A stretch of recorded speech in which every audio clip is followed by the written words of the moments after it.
Welcome, everyone, this is your friend, here with another exciting fanfiction. Today, we're diving into the story of, what if Steve and Natasha are expecting a baby? If you enjoy this video, don't forget to hit that like button and subscribe for more fanfiction content just like this.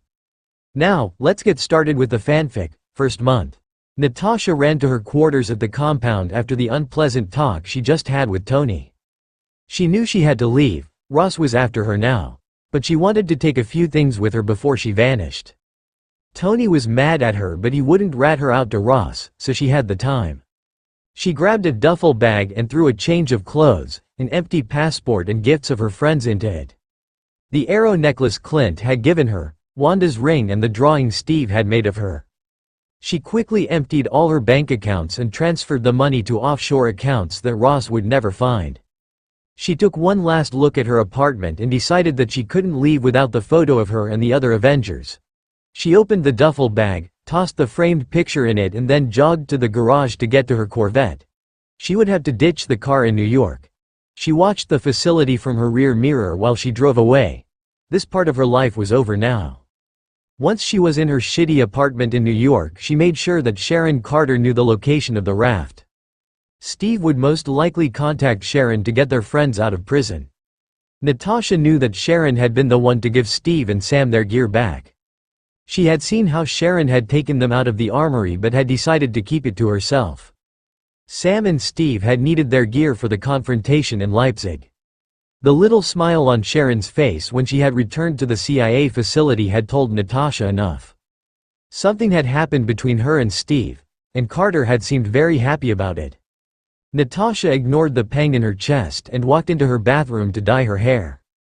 This thing between her and Steve had always been casual, so she had no right to be jealous or hurt. It had been her idea in the first place, and now this thing was over. Because of the mess they were all in. And because of Sharon Carter. She got the hair dye out of the cabinet and cut her hair to shoulder length and gave herself bangs before she dyed her new haircut. Her hair was now a honey blonde and she already knew that she would have to go platinum blonde in a few months, but she didn't want to damage her hair too much today. She left New York an hour later and hoped that Steve was okay and would soon free their friends. Maybe he would run away with Sharon. He deserved a happy ending. Second month, Clint had contacted her to let her know that he was okay and would sign a deal with Ross so he could come home to Laura and the kids by the time she had decided to stay in Prague for now. She already knew that Steve had gotten them out. No official news about it since Ross was probably humiliated that his super prison wasn't so super after all, but unknown to him she hacked her way into the CIA servers and knew that there had been a prison break in the raft. She also knew that Sharon Carter was still working for the CIA and in Berlin. Was Steve there too? She tried to find out what had happened in Siberia, but all she figured out was that T'Challa had brought in Zemo. No word about Steve or Barnes. She only knew from Clint that Tony had wanted to know where Steve had been headed after Leipzig and Steve hadn't told them what happened in Siberia. She didn't know more, but she had a bad feeling in her gut. Maybe it was her intuition or just the stomach flu she seemed to have caught. She was tired all the time and nauseous. She was self-medicating herself and hoped the flu would be over soon. She couldn't afford to be sick too long. She knew that Ross could find her any moment. No matter how good she was. She couldn't foresee every one of his moves. She didn't know where or how Steve was. Clint had only told her that Barnes hadn't been with him when he had busted the others out and that he had taken off with Wanda and Sam after Clint and Scott had decided to accept house arrest to return home. She tried to take a bite from her spaghetti carbonara, but she had to drop the fork and run into her small bathroom to empty her stomach.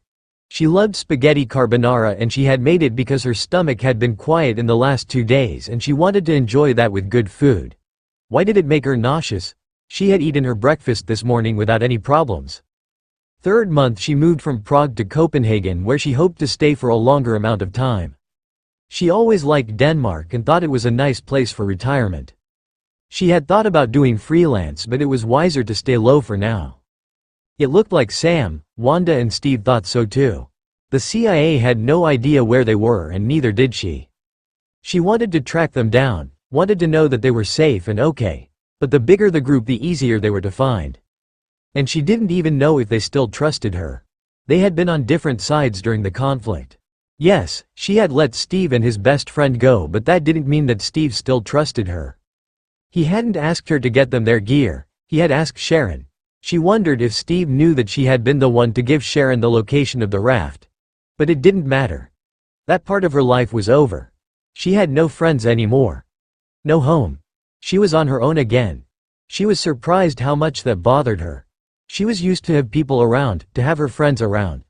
Her family, to have Steve around her. She unlocked her apartment door and got inside. She tossed the empty Coca-Cola bottle into the trash can and walked to her bathroom.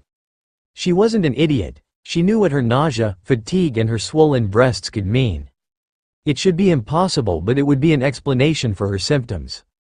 Her period had always been very irregular thanks to what the Red Room had done to her, and with the stress of the last months she wasn't surprised that she hadn't had her period in over 3 months, but she knew that it could be another sign. She got the 5 pregnancy tests out of her shopping bag, peed in a plastic cup and wet each testing stripe. Now she had to wait until her timer went off. She tried not to think about anything during those minutes. She was most likely wrong. It was impossible for her to get pregnant. Maybe she had cancer. Even though the serum in her veins should make that impossible as well. Her phone started ringing and she turned the timer off. She took a deep breath and looked at the 5 pregnancy tests on the bathroom counter. She felt hot and cold at the same time. They were all positive. She was pregnant with Steve Rogers' child. Shit, what now? TW. Brief mention of abortion. 4th month. Her first instinct had been to pour herself a glass of vodka when she'd stared at the positive tests, but then she'd remembered that she couldn't drink anymore. Her second thought had been to end this pregnancy. She had been still in her first trimester if she had done the math right and could have gotten an abortion. This would have been what a black widow would do, what the Natasha from a few years ago would have done. But now, she had never really thought about motherhood. She had been angry that the Red Room had taken that choice from her. She would have been okay with only being Auntie Nat, but who knew when or if she would ever see Clint's kids again. Deep down she knew that this was her only chance at having her own baby. She didn't think that she would ever sleep with Steve Rogers again, and even though she was no scientist she knew that he was the only one that could get her pregnant. Super soldier indeed. And would she ever find a better father for her child? No, so she had decided that afternoon in her bathroom staring at the pregnancy tests that she would keep the baby. That she wanted to be a mother. Holy shit, she was going to be someone's mother.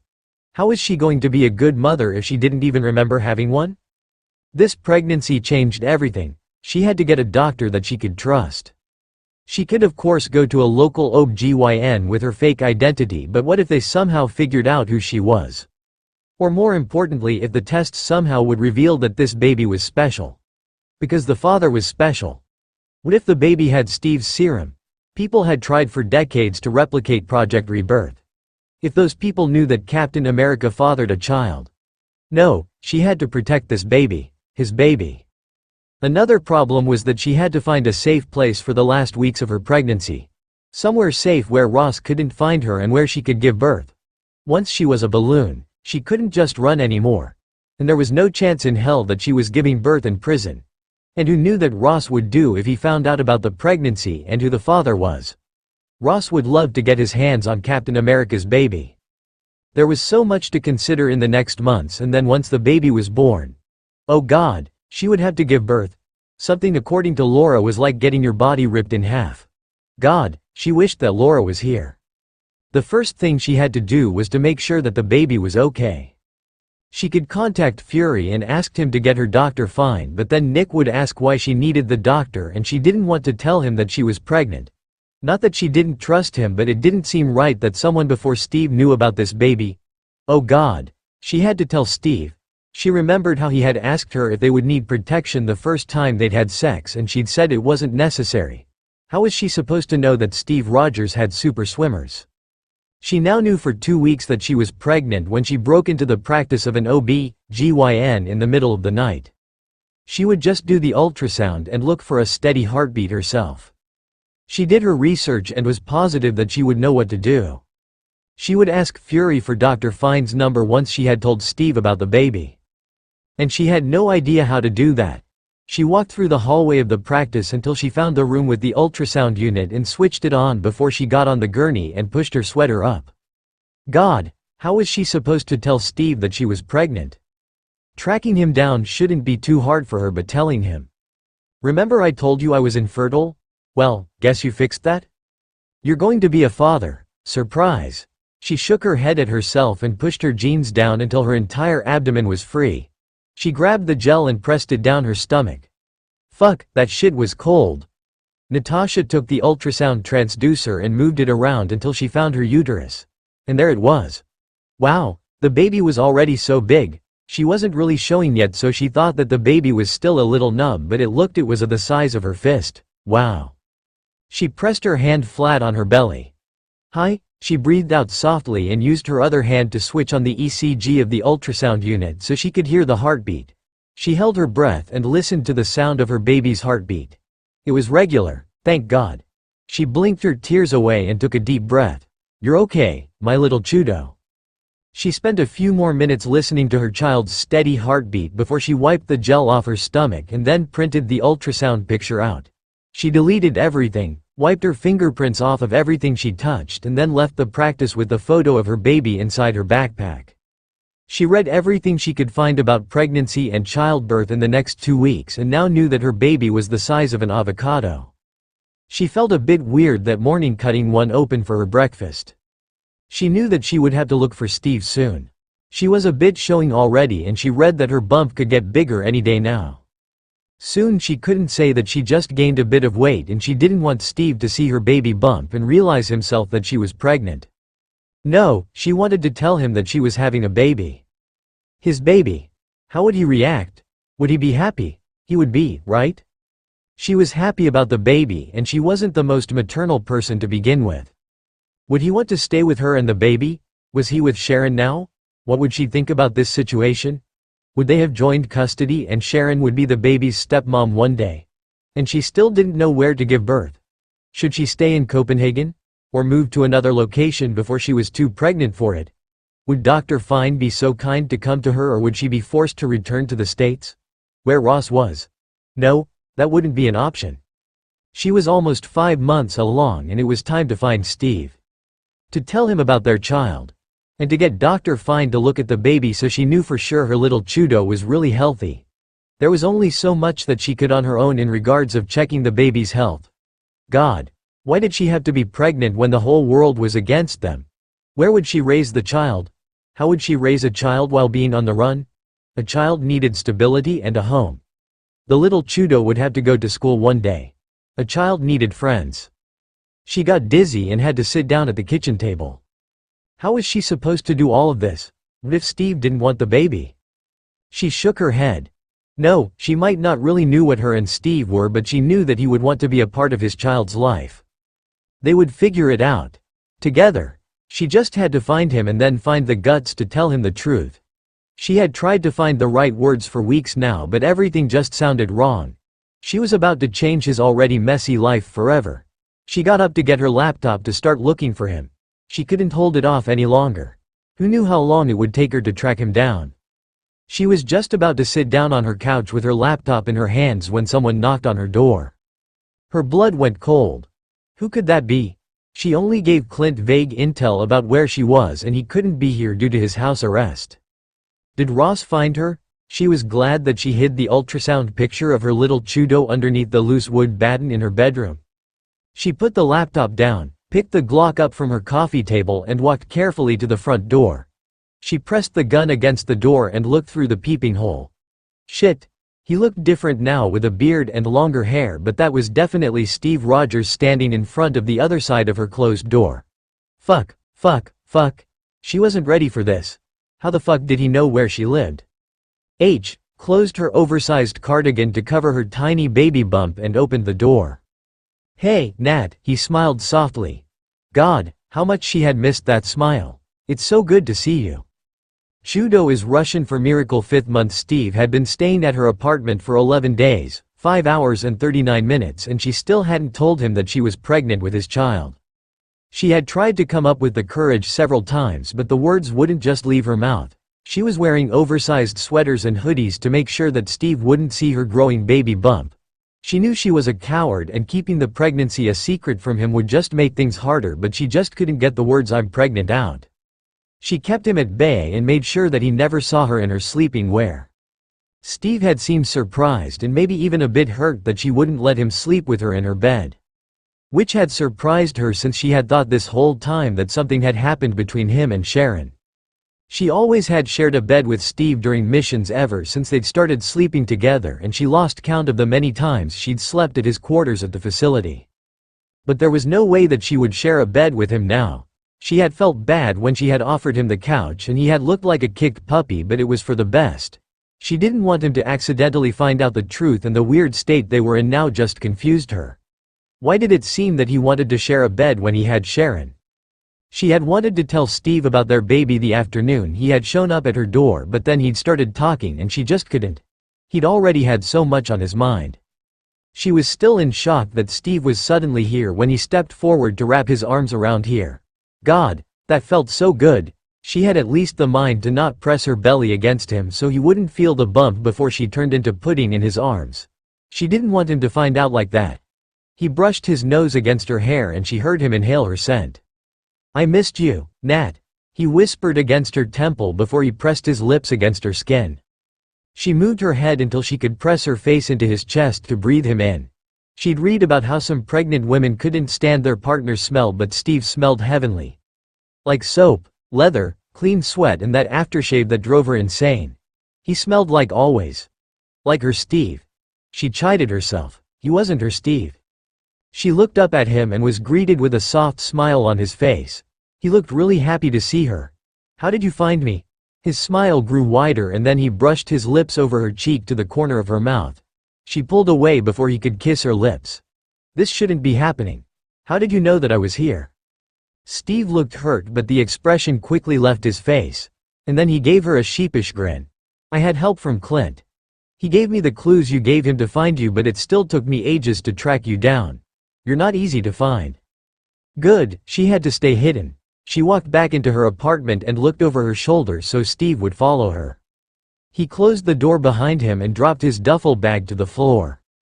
God, he looked really sexy with that new look. She caught herself wondering how his beard would feel against her skin before she could stop herself. She was blaming those damn pregnancy hormones. They made her horny, and it didn't help that the object of her desire was now standing in her tiny apartment. She pushed any thoughts about their previous sexual encounters away. Things were different now. She couldn't just jump into bed with him. There was a child she had to think about. She couldn't make things with the Chudo's father even more complicated. And she still suspected that Sharon was now in the picture, even though Steve had tried to kiss her minutes ago. Do you want some tea? She asked Steve over her shoulder while already walking into her small kitchen. He was following her. Sure, thanks, so. They both laughed at their attempts to start a conversation. God, why was this so weird now? Steve didn't even know yet that she was carrying his child. She filled the kettle with water. How are you? How are the others? Steve took a deep breath. Tony knows. She turned around. Knows what? What really happened to Maria and Howard Stark? Steve looked to the ground. Oh, she simple said. She and Steve never talked about what Zola had showed them, and it seemed like they both silently agreed that it would stay between them. Did Steve change his mind? How? He looked up from the ground and at her. Zemo. Siberia was a trap. The winter soldiers were already dead when Buck and I got there. And then Tony was there, and there was this security footage that Zemo somehow found. Tony watched his parents get murdered, and I should have told him. Things escalated. He was hell-bent on killing Bucky. It was horrible, Nat. He ran his hand over his face. I destroyed Tony's reactor. Bucky lost his arm, and I gave up the shield. What? No, that shield is yours. He shook his head. No, Tony was right. I don't deserve it. Steve. She walked closer to him and put her hand on his arm. I don't know what to say. I'm so sorry. He smiled sadly. You know, I was beating myself up during that flight to Siberia that I didn't take you with us. But in hindsight, it was probably for the best. Maybe I could have. No, Nat. You would have gotten into the crossfire. Tony couldn't think straight anymore. You would have gotten hurt. She wanted to say something, but a shiver went down her spine. She would have tried to intervene and could have gotten hurt. The Chudo could have gotten hurt. It was for the best that she hadn't been there. She had to think about something else. The thought of the baby getting hurt made her panic. Where's Barnes? How are Sam and Wanda? He took the mug she offered him. Sam and Wanda are in Wales now. That's where we're staying at the moment. Sam's surprisingly cool with everything and started knitting. Steve laughed. I actually have a scarf for you from him in my bag. And Wanda's doing okay. She wasn't in a good place after the raft, but she's okay now. She does a lot of hiking to clear her mind. Natasha felt guilt and rage running through her veins when she thought about Wanda. She was practically still a kid and was treated like scum by the world. She had hoped that she could protect Wanda by signing the accords, but she'd miserably failed. And Barnes? Is he with you in Wales? Steve shook his head. He went under again. Said he couldn't trust his own mind. He's somewhere safe. Somewhere where he can get the best help. He didn't tell her where Barnes was. It only dawned on her later why. Steve didn't completely trust her after the whole accords thing. That hurt more than she thought it would. The father of her child didn't trust her. I don't know your plans, but you can have my couch if you want to stay. She offered him after they finished their tea. She couldn't sleep in the same bed as him. She couldn't tell him yet that she was pregnant. He had so much on his mind, so much to worry about. She couldn't add a baby to that. Steve looked hurt about the offer. Oh, okay. Thank you. He gave her a smile that didn't reach his eyes. What? Did he come here with the intention to sleep with her? Steve went on a run every morning and she used his absence for yoga and looking at her bump in the mirror. It almost seemed like she was getting bigger every day now. Soon she wouldn't be able to hide her pregnancy with oversized clothes anymore. She had to tell him. She would tell him today. She would make them breakfast and then finally admit that she was carrying his child. She had to tell him. She had to see a real doctor and start to think about the birth. She was almost 6 months along. If she wanted to move somewhere else, she would have to do it soon. She was making scrambled eggs while thinking about how to tell him. Can you pass me the milk? Oh, and I'm pregnant by the way. It's yours. She cringed at herself and checked the bacon in the oven. Hey, Steve. Not do I only have bacon in the oven tea, Steve. We're having a baby. She shook her head and put the eggs on their plates. She would just have to come up with something during breakfast. Steve got back when she just finished setting the breakfast table. She wondered how he would react to her pregnancy. He would be shocked but be happy, right? Okay, thanks. She had been so deep in thought that she didn't even notice he was on the phone. You too, Sharon. Sharon. She gritted her teeth and tried her best to ignore the jealousy. So they were at least in contact. She sat down at the kitchen table and yelled for Steve. I made breakfast. He smiled. Looks great, Nat. He sat down opposite from her and filled her glass with OJ. Steve hadn't said anything about her not drinking coffee anymore. Who were you talking to? She asked innocently. Sharon Carter. He replied without missing a beat. She informed me that we're not the CIA's top priority anymore. They're still looking for us, but the search is not as active as it used to be. She nodded. That's good. She took a sip from her juice. You talk often to Carter? From time to time. He played with his fork and then looked at her with a guilty look, so now he would tell her that he was with Sharon. We kissed. He dropped the fork on his plate. She was the one who got us our gear back after Berlin. And I kissed her. She kept quiet waiting for him to keep going. It just happened. It just happened, she repeated, her voice slightly agitated. Shit. She had no right to be mad, but she was. He had kissed another woman only 3 days after the last time they'd had sex. 1 day after Peggy Carter's funeral? And then he'd kissed her fucking niece? Men were the worst. Calm down, Natasha. It's just those pregnancy hormones again. I didn't plan for it and we both agree that it was a mistake and I'm sorry, Nat. It didn't mean anything. I shouldn't have kissed someone else. I'm sorry, Nat. He looked really guilty but she was fucking livid. How dare he kiss another woman when she was pregnant with his child? She knew she wasn't rational. They had just been hooking up. No strings attached. There was no way that she was going to tell him about their baby today. She stood abruptly up and stormed into her bedroom, closing the door behind her with a loud bang. Natasha, please talk to me. Steve had to be right on the other side of the door. Why was she so hurt? He could kiss whoever he wanted. And it didn't seem like he and Sharon were a couple. Why did she feel so miserable right now? You know why. You just don't want to admit it to yourself. The first tear fell down her cheek. 2 days passed with her barely talking to Steve.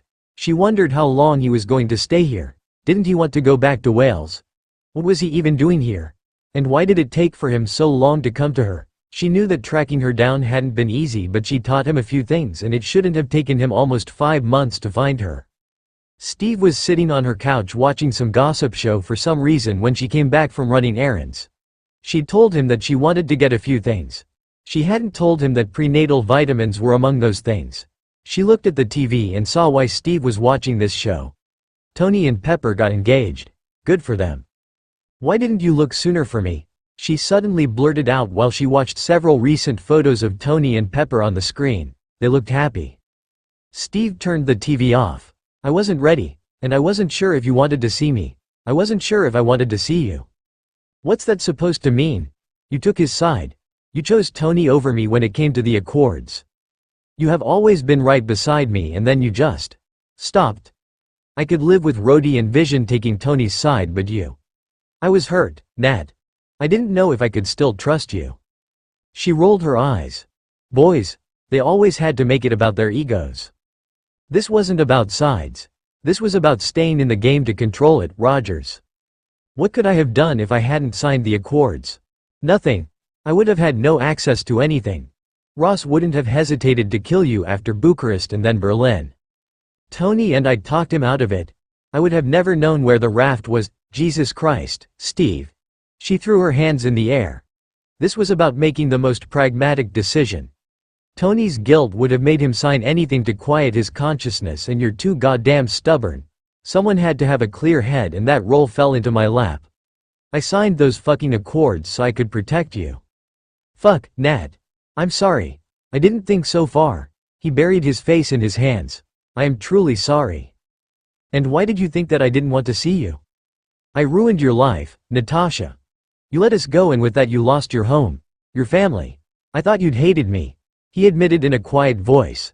And that thought was killing me. You still don't trust me. Not entirely, she said, instead of admitting that she could never hate him. Not when she. No, don't go there now. What do you mean? Of course I trust, otherwise I wouldn't be here. She scoffed. Really, then why didn't you tell me where Barnes is? I thought you didn't want to know, after what he did to you. Steve stood up from the couch and walked over to her.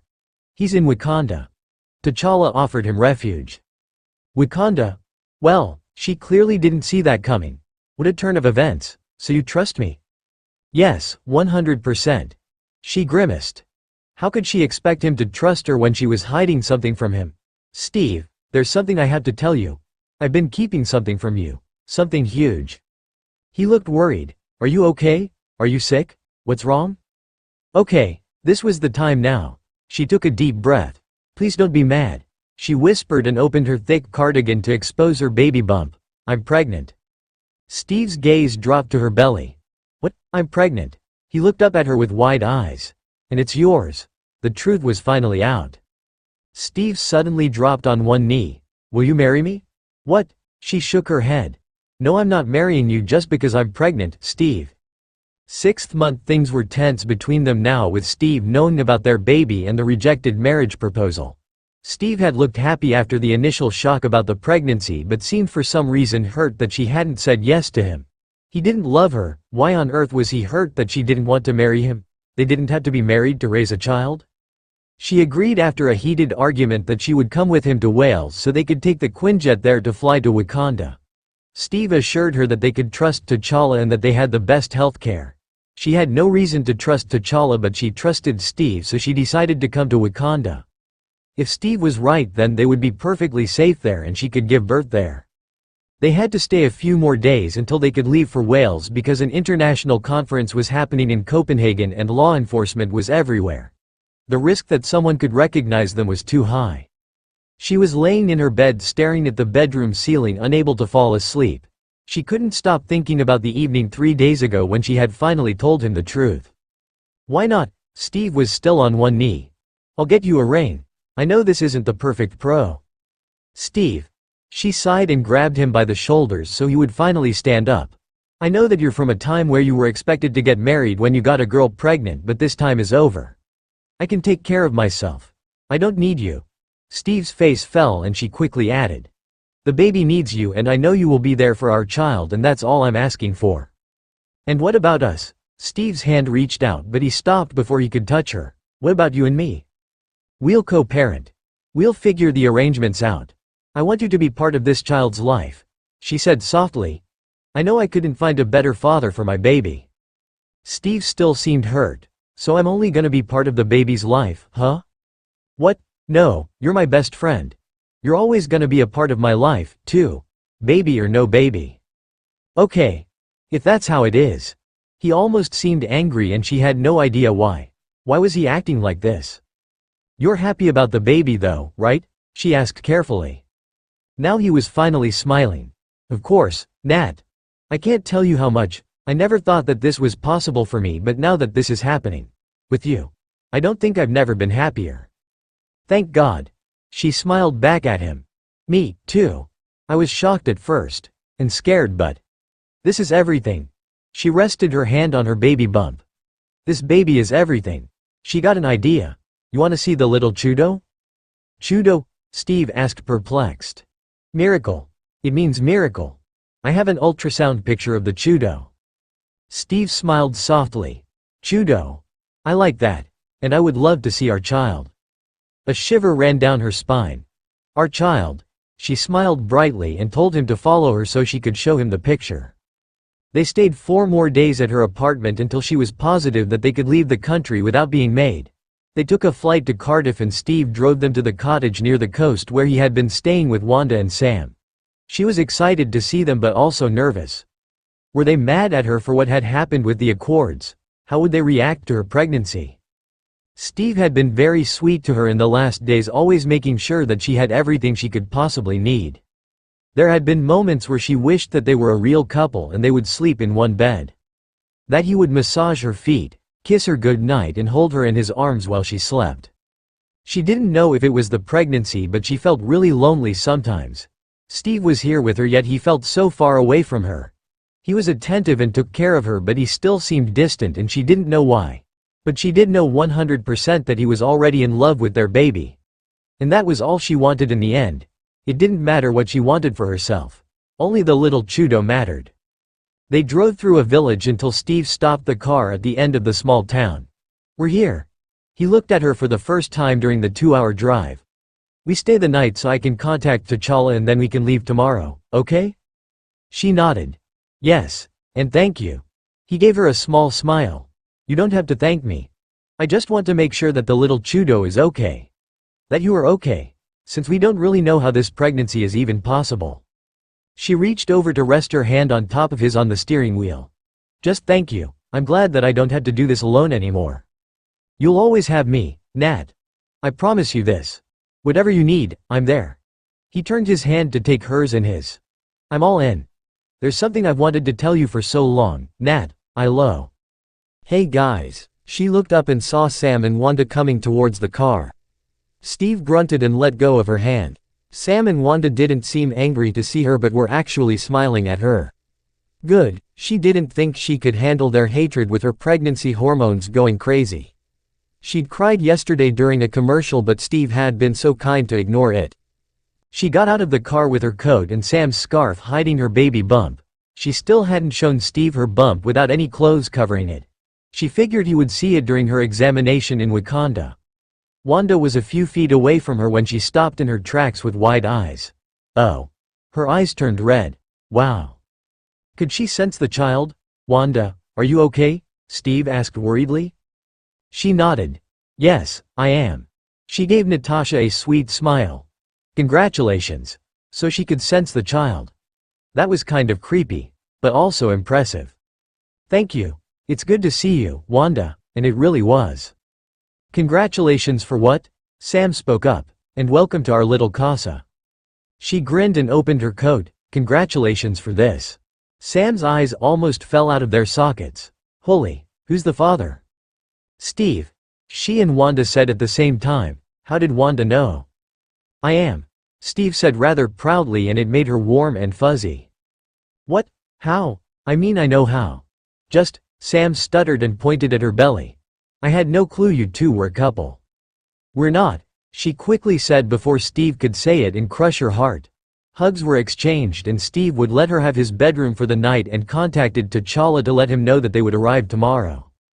She could clearly see that Wanda and Sam had questions, especially Sam, but they both were kind to her and asked her if she needed anything.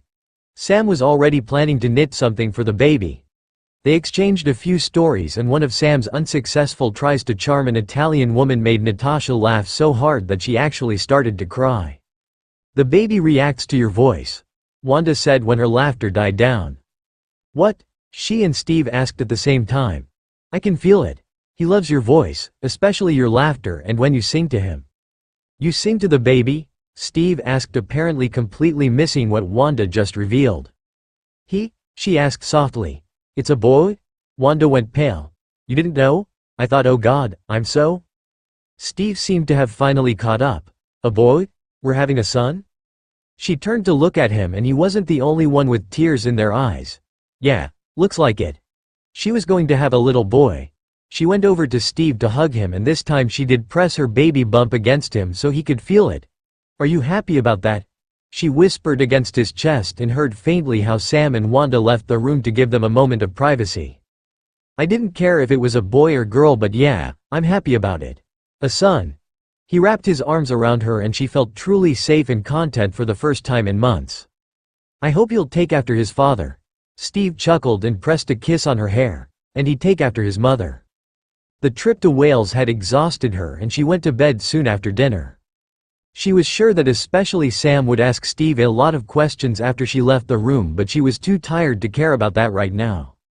She was still completely overwhelmed that she was going to have a son. She really hoped that her boy would take after his father. Steve was so kind, smart and brave, and she wanted her son to have his character's traits. Even though she was tired, she couldn't seem to fall asleep. She kept wondering how their son would look like. Would he have Steve's beautiful eyes? Or her hair? She placed her hand on her belly and started to hum an old Russian folk song. She got to the refrain when she suddenly felt a kick against her palm. The little Chudo had been kicking against her kidney for a few days now, but this was the first time you could feel the kick outside of her body. Steve. He was so fast in his bedroom that she was surprised he hadn't broken through the sound barrier. "What? Are you okay? Is the baby okay?" "Come." She pushed the blanket away and pulled her shirt up. "He's kicking, come and feel." Steve got onto the bed and she grabbed his hand to place it on her bare stomach. "Wait for it." The baby kicked her again, and Steve looked at her with awe. "He clearly takes after his dad," she said with a smile. "Wow. Hi there, Chudo." He left his hand on her stomach and they were both waiting for the next kick. "Does it hurt?" "What? Him kicking you, does it hurt?" "No, it just feels strange. This is the first time he really kicked. Just like on cue he did it again. Thank you for sharing this with me." She shook her head softly. "You don't have to thank me for this." She yawned. "Is it okay if I try to get some sleep? You can stay here, maybe he'll kick again." "Are you sure?" She nodded, and they ended up on their sides with Steve spooning her, his hand on her belly. "Thank you for giving him to me," she mumbled out before she fell asleep. Even with the Chudo's kicks, she slept heavenly that night. And she knew who the reason for that was. Maybe she did want more from him. It would be nice to be a couple, to be a real family, but she couldn't be with someone who only offered to be with her because of the sake of their baby. They arrived in Wakanda late at night. She and Steve talked about their concerns for the safety of their child. Steve was scared as well that people could be after the Chudo because of the serum potentially running through his veins. And what about her serum? Did their son have both serums? Did he have none? She hoped that she would get to see an OB/GYN as soon as possible. But first they would have to tell T'Challa that she was pregnant with Captain America's child.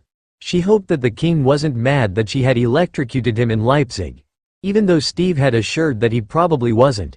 Did the people of Wakanda know what she did to their king? She straightened the dress that Wanda had given her so she could brace the Wakandan heat and stroked her bump that was clearly visibly without any oversized clothing covering it.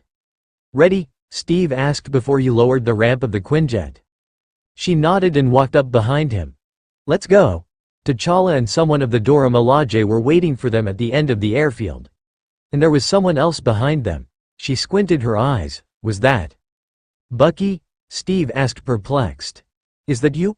Barnes tried to step forward, but the woman threw him a look and he stayed put.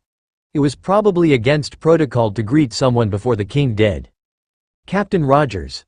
T'Challa smiled and shook his hand. "I didn't think we would see you so soon." This is General Okoye." The woman gave them a short nod. "Thank you for helping us again. And Miss Romanoff." T'Challa shook her hand as well. He didn't appear to be mad at her. "Welcome to Wakanda. How lovely to see you again." His gaze fell to her stomach and he laughed. "I guess I know now why you came to us." Barnes seemed to have forgotten any protocol and stepped forward. "Stevie, did you knock this girl up?" She tensed when Barnes took her left hand, but he quickly let go. "And no ring? What the hell? You got a girl in trouble without marrying her? Your mother is rolling in her grave right now?" Steve just stared at him, and she didn't know if it was because of what Barnes had just said or because he seemed to be himself. From what she could tell, T'Challa looked highly amused, and even Okoye was fighting a smile. Barnes shook his head. "Sorry, I guess I'm more Catholic than I realized." He smiled at her warmly and offered her his hand. "I'm James Buchanan Barnes. But you can call me Bucky or whatever you want, doll." "Can you please not hit on the mother of my child?" Steve growled with a set jaw. Barnes' smile grew even wider. "I was just testing something, punk." T'Challa excused himself and left with his general while someone of his staff showed them their suites. She went to bed after Barnes had told them that T'Challa's sister Shuri fixed his brain and that he had been out of cryo for a few weeks. She'd figured that Steve and his best friend had a lot of catching up to do. She barely slept that night, and when she did fall asleep it wasn't for long. She knew why. She missed Steve. Fuck. She couldn't be in love with her child's father. What if she fucked everything up? 7th month, the baby was okay. She had been able to see an OB/GYN the next day, and the doctor had confirmed that the baby was healthy and a boy. She'd watched her baby in awe on the 3D monitor with Steve holding her hand. The doctor had done a few tests but couldn't tell yet if the little Chudo inherited his parents' serums, but she did confirm that her ovaries had been healed by Steve's serum. She hadn't understood everything, but apparently frequent sexual intercourse with Captain America healed procedures that were supposed to be irreversible. Steve had been both embarrassed and proud by that fact. Her healed ovaries also meant that she could have more children. A sibling for the Chudo one day. Maybe Steve wanted. Nope, don't go there. It almost happened overnight, but now the baby bump was so big that she wouldn't be able to hide it with oversized clothing. Not that she would wear a coat or hoodie in Wakanda. She actually felt very good showing her bump now that she didn't have to fear that someone hostile could see it. She could walk freely around the palace and already explored Burn Zana a few times. She even found a Lamaze class, and Steve naturally insisted to accompany her. It felt strange to be surrounded by all the loving couples when she and Steve were just friends. She wanted him. She didn't want him just to be the father of her child. She wanted him to be her partner. She had met Queen Ramonda and Princess Shuri, and she was sure that Shuri would change the world one day with her inventions. She didn't think it was possible, but this young woman was smarter than Tony and Bruce combined. And Queen Ramonda was very kind to her and invited her over for lunch from time to time so she could talk to her about pregnancy and motherhood. She was really thankful that Ramonda shared her wisdom with her, but she really wished that she could talk with Laura about everything. She and Clint didn't even know about the pregnancy, since Ross was definitely just waiting for a sign from her or the others. Steve was there when she needed him, but otherwise he was with Barnes at his hut talking about whatever two senior citizens talked about. She was pretty sure though that they also talked about her and the baby. She would love to know what they said about her, but probably even the Black Widow couldn't eavesdrop on two super soldiers with enhanced hearing. Speaking of Barnes, he was very nice to her and had apologized for shooting her after he had realized who she was. He even told her about his mother's pregnancy with his sister and what tricks she had used. He was a good guy, and she could see why he meant the world to Steve. And she was sure that he would be a good uncle to their son and would protect him if he ever had to. She just wished that Clint would also know that he would be an uncle in 2 months. Since she couldn't bleach her hair during her pregnancy and her roots were already more than noticeable, she decided to go back to her natural hair color. The staff had gotten her everything that she needed, and she dyed her hair red and cut her into a bob. She almost had the same hairstyle that she'd had when she had met Steve. God, if someone would have told her after New York that she would start to sleep with him and have his baby. She would have sent them to the next hospital. Yet here she was, pregnant with his baby and in love with him. She had been in love with him longer than she would ever admit, but she couldn't ignore it any longer with this pregnancy. She was just overflowing with love. Love for her son, and she felt like she had fallen in love with Steve even more for giving her a baby. She remembered clearly the night she'd suggested to be friends with benefits testing a theory. She'd thought that Steve had feelings for her and that he would never agree to something like that if he was romantically interested in her. That way she would have known and could have gotten the chance to warm up to the idea of dating Steve one day once she was brave enough to tell him the truth. But he'd almost immediately said yes, and if that had been all she would ever get from him, how could she have said no? And the sex had been amazing, the best she'd ever had. And she now got her little Chudo. If she was honest with herself, she'd always hoped that Steve would develop feelings for her during their thing, but he never did. Instead, he'd kissed Sharon Carter after not having seen her for 2 years and barely speaking to her. All she had gotten was a half-hearted proposal after he found out that she was pregnant with his child. Great. She blow-dried her hair and checked herself in the mirror. She did a good job if she said so herself. She put her sunglasses on when Steve was already knocking on her door since they had to go another Lamaze class. She opened the door and he stared at her hair. It's red again. You've got amazing observation skills, Captain, she teased with a smirk. He rolled his eyes at her and smiled. I missed the red. This hair color fits you perfectly. He brushed a strain of her behind her ear. Didn't you have this haircut when we first met? She nodded. Yes, I did. And you wore a black leather jacket and a red top. I'll never forget the moment I first saw you, Nat. She ignored how warm that made her feel and reminded him that they had to hurry if they didn't want to be too late for their Lamaze class. She decided to pay Barnes a visit since she didn't really have any friends here and she wanted to get to know the man Steve had been willing to sacrifice everything for. He was outside of his hut taking care of his goats.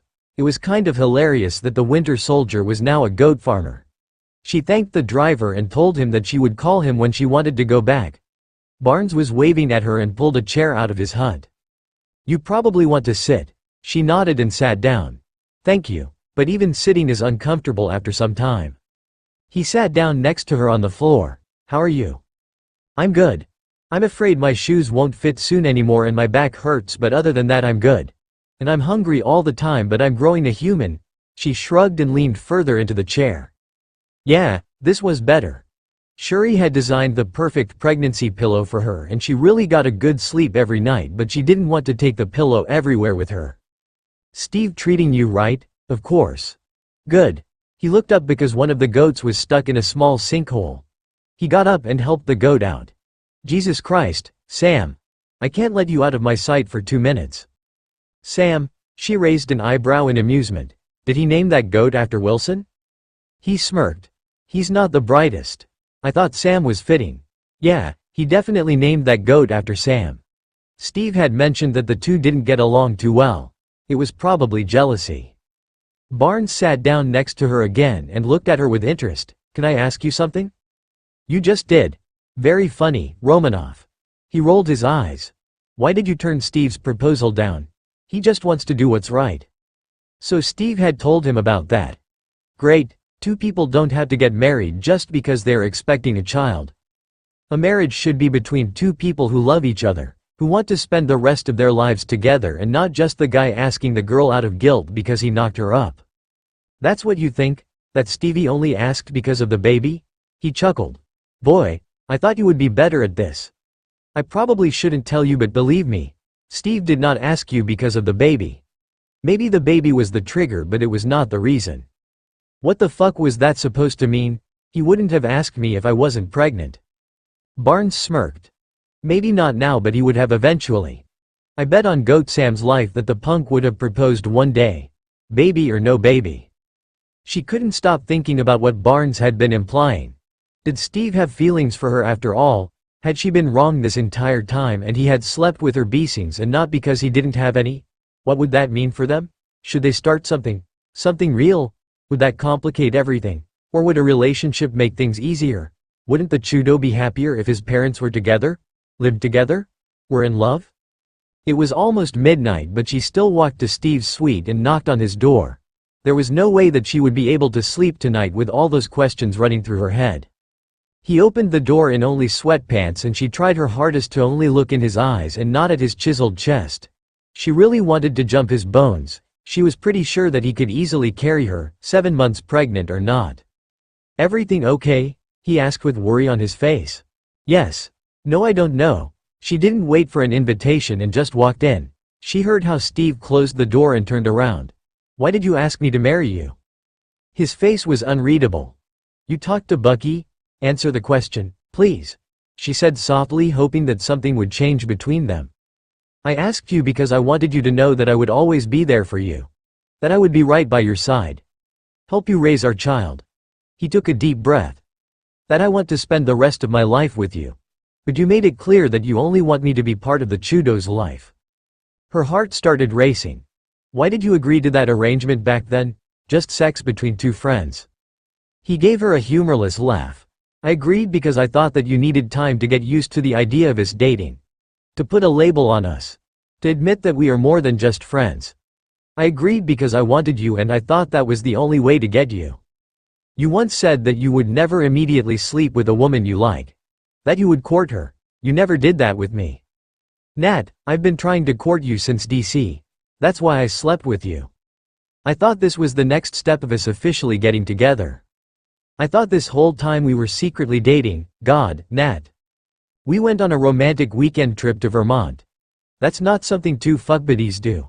And then you told me that you were pregnant, and okay, maybe I shouldn't have proposed right on the spot, but I thought that we would finally really be together, and then you practically ended things with me. You wouldn't let me kiss you or hold you. Or even let me sleep in the same bed with you. I thought you broke up with me. But then I realized that we were never even really together." Oh, she couldn't believe what she was hearing. She had been so blind to everything. Of course they had been dating this whole time. The trip to Vermont. There had been sometimes nights where they had been sleeping in one bed without having sex. He had taken her to his mother's grave. "I thought this whole time the reason you slept with me was because you didn't have feelings for me. You just wanted to let some steam off. I thought you only proposed because of the baby. Nat, I slept with you because I love you. I proposed because I love you. Natasha, I love you," he said, full of emotion, and her knees got weak. No one had ever told her before that they loved her. But she remembered something that hurt her since she'd heard about it. "Then why did you kiss Sharon if you love me?" "I would never kiss someone." She stopped because she realized what she had just implied. Shit. Steve smiled but then got serious again. "I shouldn't have kissed her. And I am truly sorry. There is no excuse and I promise that I will never do it again. Peggy died. I didn't know what the accords meant for you and me, and Sharon was just there. If I could take it back, I would." She stepped forward. "I believe you." She cupped his face between her hands. "I'm not ready to get married." She laughed a little. "Even with a baby on the way. But I do want to be with you and our son has nothing to do with that." Steve rested his forehead against her and his hands landed on her waist. "I'm sorry I'm such a moron when it comes to love and romance." "That's okay, sweetheart. I wasn't obvious enough. I should have said something ages ago." He brushed his lips against hers. "I love you," she whispered softly before she kissed him with everything she had. She only pulled away because she needed air.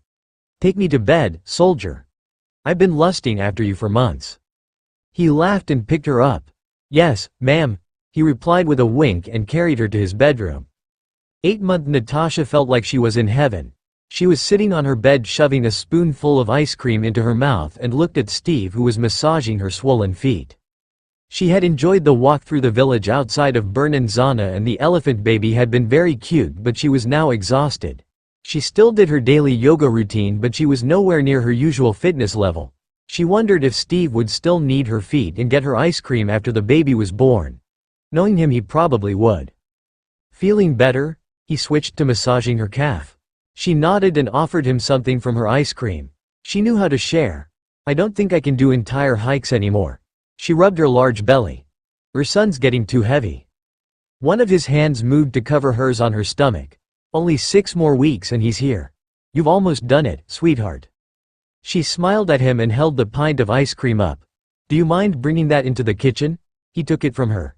"Thank you. I think I'll take a nap. Join me?" "Yes, I'll be right back." He gave her a quick kiss before he left the bedroom. They had decided pretty much the morning after they had officially gotten together that he would move into her suite. She liked living with him and she secretly dreamed about buying a house. Somewhere safe, somewhere peaceful where the Chudo could grow up. She rolled onto her side spooning her pregnancy pillow and hoped that Steve would rub her spine when he got back. She was already drifting off when he slipped into bed and barely noticed him shoving up her shirt to massage her spine. She sighed happily and Steve buried his face in her hair. "I love you," she managed to mumble out before she fell asleep. Her nap energized her enough for a glorious round of lovemaking after she had woken up. She had been insecure about Steve seeing her changed body and her stretch marks, but he'd never once made her doubt that he didn't think she was beautiful or desirable. And he really seemed to like her bigger breasts. Even Steve Rogers was only a man at the end of the day. She moved to lie on her back with a pillow underneath her, still basking in her afterglow. Steve was pressing kisses on her face and neck and stroking her belly. The Chudo was always quite active after his parents had made love. She had read a lot of websites about sex and pregnancies, but she wished she could just ask Laura how she felt during this time. Had she also felt like a goddess one minute and then like a whale because certain positions didn't work anymore?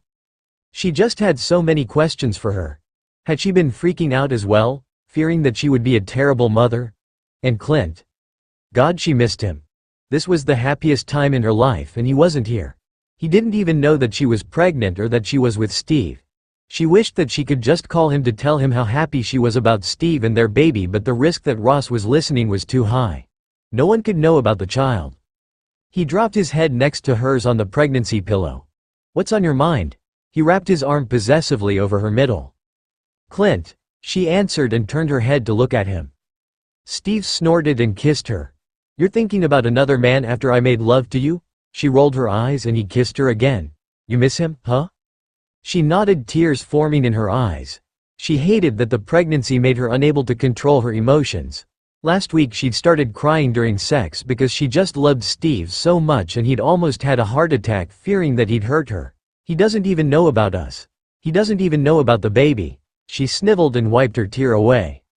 "He knows about us. Not about the baby, but I think he knows about us," Steve said carefully.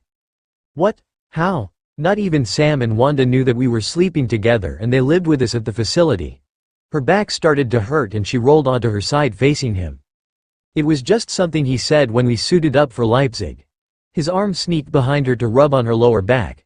He said something like, "I have no idea how to explain this to Laura and Nat's probably pretty mad at you." It wasn't much, but the way he said, comparing his relationship with his wife to mine with you, "I think he knows." It would make sense. Clint knew her better than anyone, aside from Steve, and he hadn't noticed anything between her and Bruce since there never really had been anything between them. She had tried to run away from her feelings for Steve and she had known that nothing would have ever really happened between her and Bruce.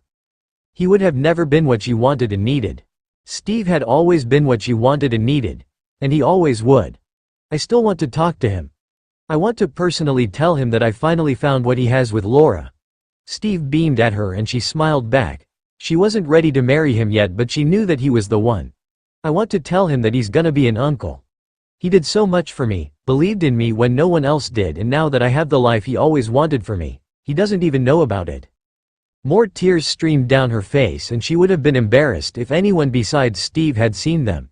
He tugged her against his chest as best as he could with a baby between them and kissed the top of her head. "I'll think of something. There has to be a way to contact him without Ross noticing." They had originally planned to go to a restaurant in Bernanzana since the Wakandans didn't care about two fugitive Avengers and they could freely walk around and explore this amazing city, but she was too tired to go anywhere, so Steve cooked something for them in the small kitchen that came with her suite.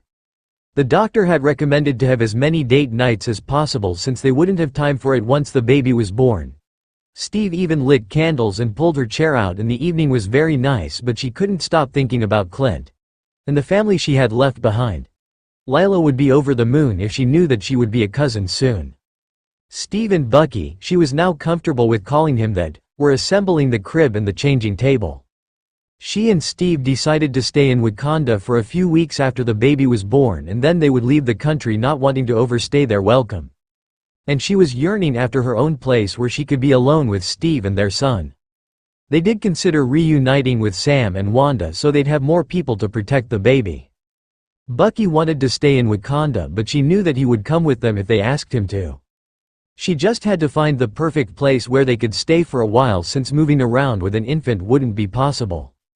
Canada was too close to Ross, they had to go somewhere with a good infrastructure. They should probably go to Europe. Wales was out of the question since people would notice if suddenly another woman and a baby were living with those three strangers. Maybe Scandinavia. Back to Denmark or go to Sweden. Wouldn't the incoming winter be too cold for the Chudo? And suddenly she knew where they could locate to. She just had to find the right people to buy a house from. They would go to New Zealand. It was the other end of the world, not that tight with America, and had a good healthcare system. She was sure that Wanda could make the pediatrician forget that they had Captain America and Black Widow's baby as a patient.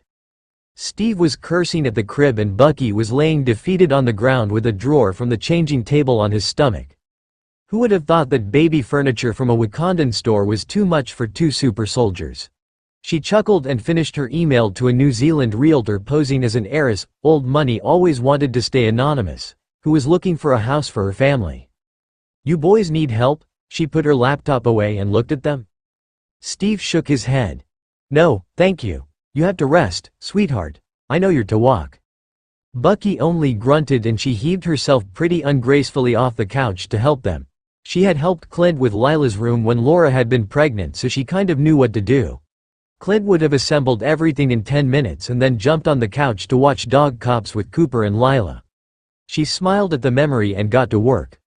Both crib and table were done after half an hour. "Steve?" She sing-songed while Bucky helped her up from the floor. She was so hungry, she could eat a horse. He laughed because he already knew that she wanted something. "Yes, Nat? Your son wants waffles with strawberries and chocolate and caramel syrup. And bacon dipped in chocolate with chili flakes on an extra plate." Bucky grimaced. "Bacon with chocolate? Are you sure that the little Chudo wants that?" Steve asked with an amused grin. She always used the baby as an excuse when she wanted something. She knew that Steve would get her anything she wanted, but she felt kind of vulnerable depending on him so much. She nodded. "Yes." He laughed. "Okay, sweetheart. If you say so. You want some too, Buck?" "Yeah, but only the waffles." Bucky left after dinner and she'd only thrown one knife at him when he'd made fun of her cravings. He'd easily caught the knife with the new bionic arm that Shuri had designed for him.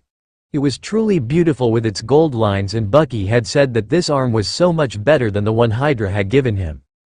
She was sitting in the lukewarm water of the bathtub. Her sore muscles were screaming for a hot bath, but the pregnancy made it impossible, thinking about names for the baby. Steve had said that she should be the one naming their son since she was doing all the work, but she honestly couldn't think of any names she liked. She couldn't name her son David or Michael, it just wasn't special enough. Her little Chudo should have a special name. But she did know that his last name was going to be Rogers. She had no real attachment to Romanoff. She couldn't even properly remember her parents, but she knew how much his family and name meant to Steve. He was the proud son of Sarah Rogers, and Natasha thought that their son should have his grandmother's last name. She called for Steve so he could help her get out of the bathtub, and he rubbed oil over her belly after she toweled herself dry. It was a daily routine that both of them enjoyed, and he helped her get into one of the silken nightgowns that Queen Ramonda had gifted to her. She was hoping that the gowns could be taken in once she had her old figure back, since she loved the feeling of the silk on her skin so much. Steve waited for her until she found a position in bed that she was most comfortable with. She wasn't really comfortable anymore and couldn't wait for the baby to come, but she still had 4.5 weeks to go. And then he joined her in bed, spooning her from behind, resting his hand on her belly. She loved cuddling with Steve and was already looking forward to when it would be the three of them laying in bed cuddling, and she missed the times where she could use Steve as her pillow. She just loved to sleep on top of him with his arms wrapped around her. She'd even done it before she knew that he loved her. How could she have not realized that they had been in a relationship? The Chudo kicked against Steve's hand and they both laughed. She really hoped that he wouldn't be kicking her bladder tonight and she didn't have to go to the toilet too much. "I love you, Nat," he whispered against her neck. "I love you and the Chudo so much." She intertwined her fingers with his on her stomach. "We love you, too. God, I love you so fucking much." He chuckled. "No cursing in front of the child. I'm not the one who cursed at a poor innocent crib this afternoon. You almost made me blush with those profanities." She turned her head to look at him and Steve seemed to decide to kiss the grin of her face. He licked his way into her mouth, but she pulled away. "Don't get me excited, I'm too tired." He laughed and pecked her lips before pulling her back against his chest. "Good night, my love. Good night, little Chudo." Natasha just came back from a stroll through the botanic garden next to the palace craving some ice cream when someone called her name.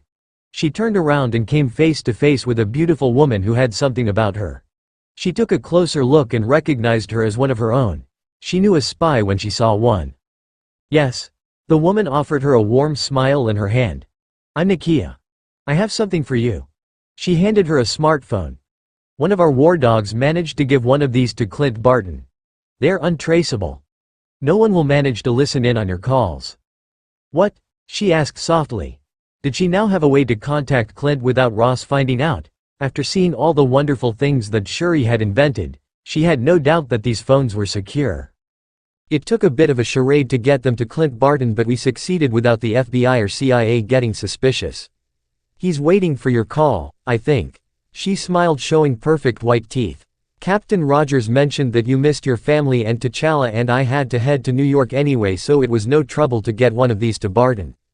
Oh God. She couldn't believe it. She could talk to Clint and Laura. She would hear Lila's voice again. Thank you so much. I can't tell you how much this means to me. I'm so grateful to you and T'Challa. I'm just glad that we could help you. Family is very important, and it's not fair that yours is ripped apart by some policy. Thank you, Nakia. I owe you. She shook her head. No, you don't. She patted her arm lightly. Have a nice afternoon, Natasha. And with that, Nakia left and Natasha hurried to her suite to call Clint. Steve was training with the Dora Milaje today, and she had the suite to herself. She had forgotten all about her ice cream and made herself comfortable on the bed holding the phone in her hands. She was incredibly moved by what T'Challa and Nakia had done for her. Maybe it had been just something small for them, but to her it meant the world. She just missed Clint and his family so much, and she felt like the pregnancy was just amplifying it. There was only one number in the phone's contacts, and she pressed on it excitedly. She hoped that Clint wasn't busy at the moment and could answer her call. The kids and Laura were probably at school and work, but she could call again. She could call them now anytime she wanted. Hello, Clint? She asked breathlessly. Had it already been almost 8 months since the last time she had heard his voice? Tasha. Clint laughed, and she couldn't help but join him. God, it's so good to hear your voice. She blinked her tears away. God, how she missed that pizza-eating coffee junkie. Hi. Hi yourself. Good, how are you?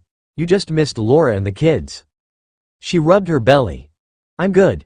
She would tell him about everything after he had the chance to update her on his life. How are you? How are Laura and the kids? I'm good so far. House arrest is a bitch, but I know my way around an ankle monitor to at least walk around the property. There's no way that I let Laura do all the work on the farm on her own. She was pretty pissed at the beginning and the kids were confused, but we found a routine. He chuckled lightly. We made it work, and at least we don't have to put Nate into kindergarten since I'm here all the time. The kids miss you, Tasha. We all miss you. God, I was so worried. I know that you can take care of yourself, but I was worried that you were all on your own. How exactly did you end up being friends with the King of Wakanda? She laughed. That's a longer story. Well, I have no place to be, so. She rolled her eyes at his dry humor. Well, it starts with Steve. He's more of a friend to T'Challa than I am, I guess. Steve, huh? She could practically see Clint grinning. Yes, Steve. He tracked me down with the clues I gave you, and then we eventually decided to stay in Wakanda for a while. For us, they find you? Are you getting sloppy, Tasha? He teased. No, she replied, almost offended. It was a precaution. There's something I have to tell you. I already know that you and Steve are banging. Clint interrupted her. How do you even know that? She was actually curious. She had always made sure that no one could realize that she and Steve were intimate. He laughed. Remember when you and the others came over for a weekend last summer? I saw you and Steve sneaking out of the barn looking both disheveled and satisfied. Oh, it had been way after midnight, and she had been sure that everyone had been asleep. She had told Steve to meet her there so no one could hear them. Why did you never say anything to me? I figured that if you wanted me to know that you would tell me something. I'm glad you chose him. He's good for you. Well, I'm glad you approve, Dad. She chuckled, already knowing that he would approve of Steve. Who wouldn't want their best friend to date someone as great as Steve? There's something else I have to tell you. The real reason we're hiding here. She took a deep breath. I'm pregnant, Clint. She whispered. The baby's coming next month. What? He whispered back. How? I thought you were. Apparently Steve has super swimmers. She giggled and the little chudo kicked her. Apparently Captain America can make the impossible possible. Holy shit. Wow, congratulations, Natasha. He sounded amazed. I can't believe wow, I'm really happy for you. You're gonna be a great mom. Your baby is so lucky to get you as their mom. It's a boy. A little Cap Jr., huh? I hope so, she replied, wishing again that her son would be like his father and not like her. Wow, you're pregnant. Laura's gonna freak out. You're gonna have to call later today so she can talk to you. I will. I have so many questions for her. The chudo was really active right now, probably sensing that she was very happy at the moment. I miss you, Clint. I miss you, too. You have to send me a photo of you pregnant. I'm sure these superphones are capable of that. She was getting sleepy but she didn't want to end the phone call. I will. Thank you for everything. I am so happy, and without you changing my life all those years ago, none of this would have happened. You don't have to thank me, kiddo, you did that all by yourself. I love you, Clint. She had never told him that before. I love you, too. You're the little sister I never wanted. She could hear the smile in his voice. She placed the phone on her stomach so Clint could talk to his nephew, and she fell asleep with his comforting voice in the background. Ninth month Steve didn't notice the death glare she was giving him when he rolled from his back onto his stomach. He didn't notice anything because he was fast asleep while she couldn't sleep at all. Everything hurt and she couldn't find any lying position that was even remotely close to being comfortable. She didn't get much sleep these days. The baby kept her awake, and even when he was quiet, she couldn't lie comfortably down. She hated being this pregnant. She was huge. Her belly was ginormous and she couldn't even remember what her feet looked like. She wanted the baby to come, but she still had 23 days until the expected due date. Steve was lightly snoring and she clenched her jaw. It wasn't fair that his stupid super swimmers got her into this and he could sleep like the dead while she desperately needed some fucking sleep. She tried to get out of bed but it was pointless. She couldn't really get up anymore without any help. She considered waking Steve but decided against it. At least one of them should get some sleep. He should try to get his sleep now because there was no way that she would get up in the middle of the night when their son was here. No, he would do that. They invented breast pumps and feeding bottles for a reason. She reached for her phone on the nightstand and scrolled through the photos the Bartons had sent her. God, Nate was already so big. She eventually fell asleep with the phone still in her hand. Bucky visited them and they were sitting on the balcony of the suite watching Bern and Zana. Steve had told her that this city looked like what he and Bucky had envisioned the future would look like. They were both still disappointed that there were no flying cars. She personally thought that a Quinjet was cooler than a flying car, but whatever. The boys were sipping beer while she had to drink an iced tea. God, she missed vodka. She was daydreaming about the time when she could finally drink a martini again. Bucky was telling one of the many stories about Steve getting beaten up because he had to help someone. She was smiling into her glass. His sense for justice was one of the many reasons she loved him so much. He hoped that her son would get his father's sense for truth and justice as well. The world needed more people like Steve Rogers. Barnes left after the sun set down, saying that the lovebirds should have some quality time, but the times where she let Steve into her pants were over.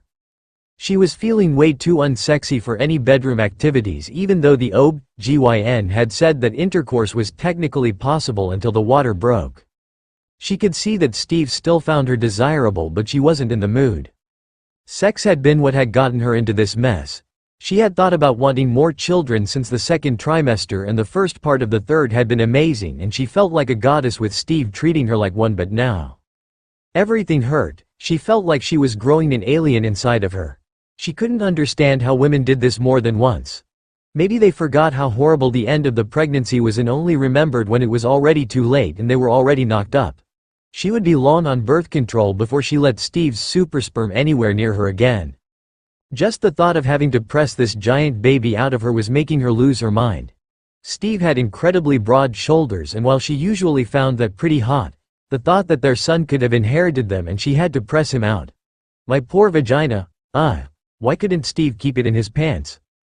Steve helped her into her nightgown and then onto the bed. This is all your fault, she groaned while he shoved a pillow behind her back. I know, He smiled. That fucker actually smiled. Why did you have to wear that stupid white shirt? He furrowed his eyebrows. What white shirt? I'm wearing a gray one right now. She shook her head. No, not now. You wore a white shirt when you fixed your bike in the garage. Wearing a white shirt while working with oil and grease is pretty dumb, by the way. You were fixing your bike all manly when I walked in and you wore these tight jeans. Why are you always wearing too tight clothes? She rambled while Steve pushed her gown up so he could watch their sun move under her skin.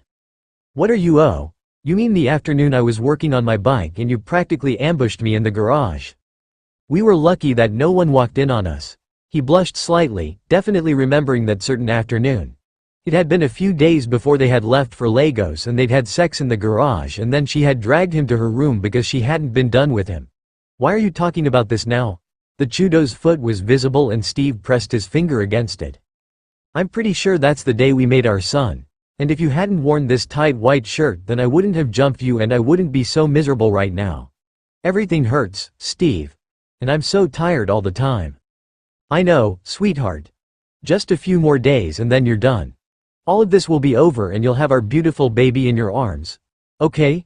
He leaned over her and kissed her forehead. You're doing such a great job, Nat. I know how much you're doing for our son and it makes me fall in love with you all over again. You're doing so great, my love. Tears were swelling in her eyes. Okay, she nodded and kissed him. I'm really nervous. Me, too. He admitted and kissed her again. But we have each other. We are in this together. His hand cupped her cheek and she leaned into his touch. God, she loved it when he touched her. Even if those touches had led to her situation right now. Forever, sweetheart. Forever. She agreed and kissed him again. Steve and she decided to visit Bucky and the goats at his hut before she couldn't really move at all. Maybe it were all those hormones coursing through her body, but she grew pretty attached to those little animals. She had been both offended and touched that Bucky had named his newest addition to his flock Natasha when Goat Steve had shown interest in her. Bucky swore that those two goats were together now. Was that even a thing with goats? Steve helped her into a chair and they watched Bucky taking care of his animals. He seems pretty happy here. Steve nodded. Yeah. A selfish part of me wants him to come with us to New Zealand, but I know that he's happier here for the moment. He's always been by my side. She ran her hand through his long hair.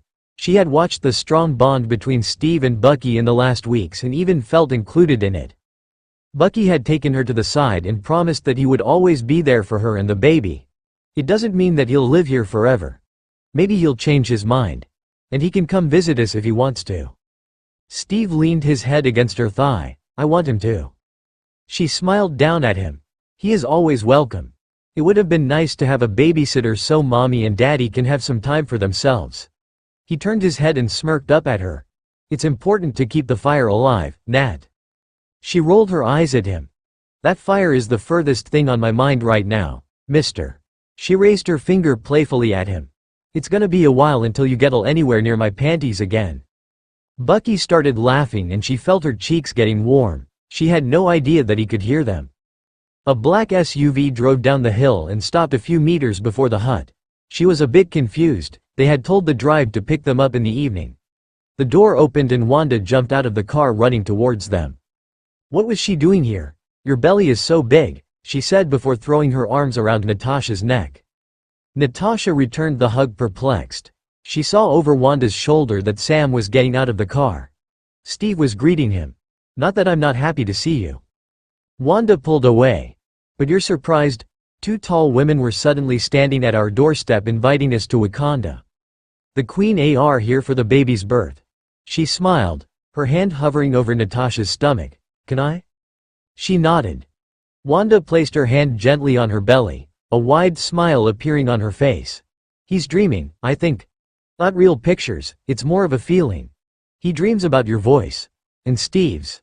He will be soon ready to meet you. You can feel all of this? She asked in amazement. Wanda nodded. Yes.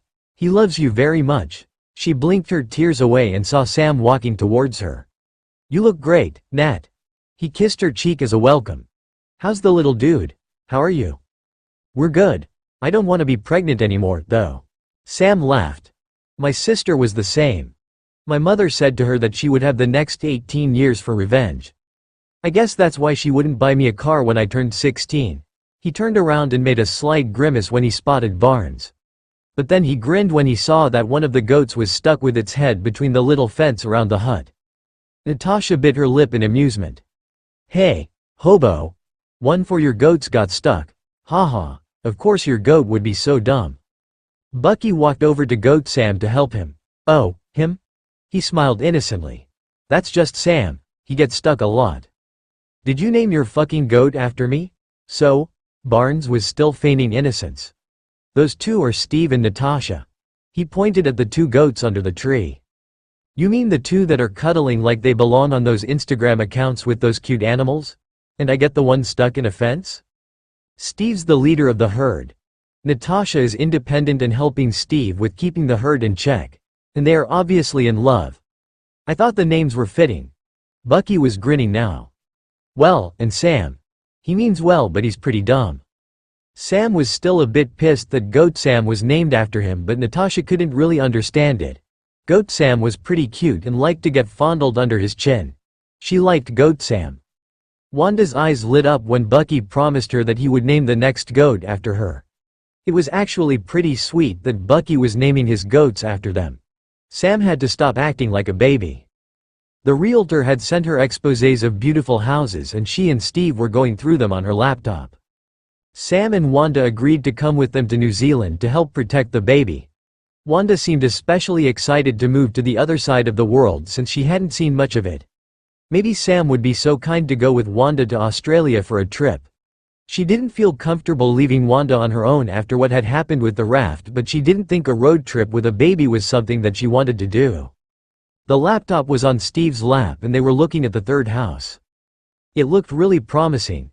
It had a big yard, even a pool house where Wanda could move in so she had her own little place, and the house was big enough for her, Steve, the baby and Sam. It was outside of a small town near Auckland and they would even be able to hide the Quinjet on the property. The pediatricians of the town had excellent reviews and went all to good medical schools. Wanda assured them that she could make the doctors forget who their patients were in case they figured it out. I like this one. Steve whispered and kissed her temple. It has enough space for all of us and it just has a certain charm.